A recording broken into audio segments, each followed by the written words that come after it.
En 1979, l'armée tanzanienne entre en Ouganda avec les rebelles ougandais pour chasser Idi Amin.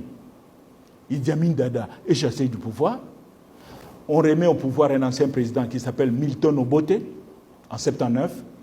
En 81, un collaborateur de Milton Obote décide, lui, de faire la rébellion parce qu'il n'est pas content de la gestion d'Obote. Il s'appelle Yoweri Kaguta Museveni. Il entre dans la bourse avec 26 camarades pour commencer la guerre. Et parmi ces 26 camarades, il a un ami rwandais qui s'appelle Fred Rugema, enfant des réfugiés rwandais qui ont grandi en Ouganda. Donc ils entrent dans les maquis, ils commencent à faire la guerre. Maintenant, Fred Rugema commence à sensibiliser les enfants des réfugiés rwandais. Pourquoi? Parce que la campagne d'Obote essaie d'assimiler Museveni et les Banyarwanda. Museveni n'est pas Tutsi, il n'est pas Munyarwanda. Museveni est membre d'une tribu qu'on appelle Banyankole. Mais c'est une tribu, disons, proche des Banyarwanda. Mais ce ne sont pas des Banyarwanda. La campagne maintenant du pouvoir dit c'est les Banyarwanda qui nous attaquent. Et on commence à déstabiliser les jeunes dans les camps des réfugiés. Et ça donne une occasion à Museveni de commencer à recruter ces jeunes-là. Surtout Fred Rugema, il va aller commencer à sensibiliser les jeunes.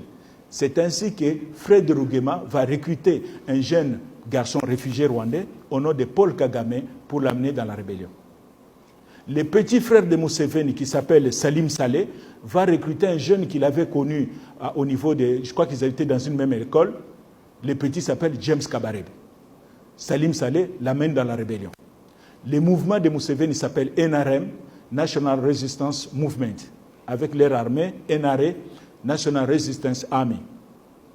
Ils font la guerre, et puis en 1986, les NRM de Museveni gagnent la guerre. Et ils entrent à Kampala, ils prennent le pouvoir. 1986. Mais lorsque l'armée NRA, l'armée ougandaise de la rébellion, entre à Kampala, ils sont à peu près 20 000 hommes. Sur les 20 000 combattants de la NRA, 5 000 à peu près sont des Rwandais. Des enfants des réfugiés rwandais. Ils prennent le pouvoir. Et Museveni, pour les remercier pour leur contribution, il va les nommer à des postes clés. C'est ainsi que les Deputy Chief of Military Intelligence, les chefs du renseignement militaire adjoint, est nommé, c'est le major Paul Kagame, qui devient le numéro 2 de la sécurité militaire en Ouganda. Le lieutenant James Kabarebe est nommé, il est AIO, Intelligence Officer, agent de renseignement, dans l'armée ougandaise. Donc ils vont évoluer comme ça, de 1986, mais plus le temps passe, les Ougandais commencent à murmurer, les vrais Ougandais. Ils disent, mais comment on peut accepter quand même dans notre pays, tout le monde sait que ces gens-là, c'est des Rwandais, ils ont des positions clés. Donc il y a une tension qui commence à monter au sein de l'opinion ougandaise.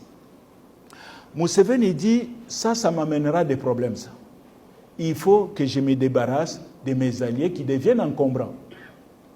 La meilleure façon de se débarrasser de ces anciens alliés, c'est de les aider à rentrer chez eux.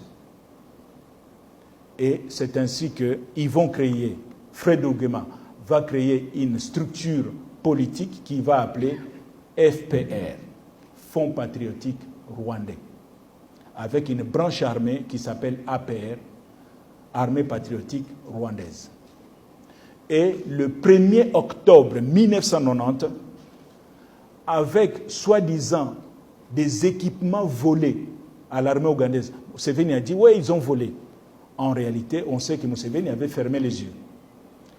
Ils vont prendre des armes, des jeeps et tout. À peu près 3000 combattants traversent la frontière rwandaise avec l'objectif de prendre Kigali en 5 jours.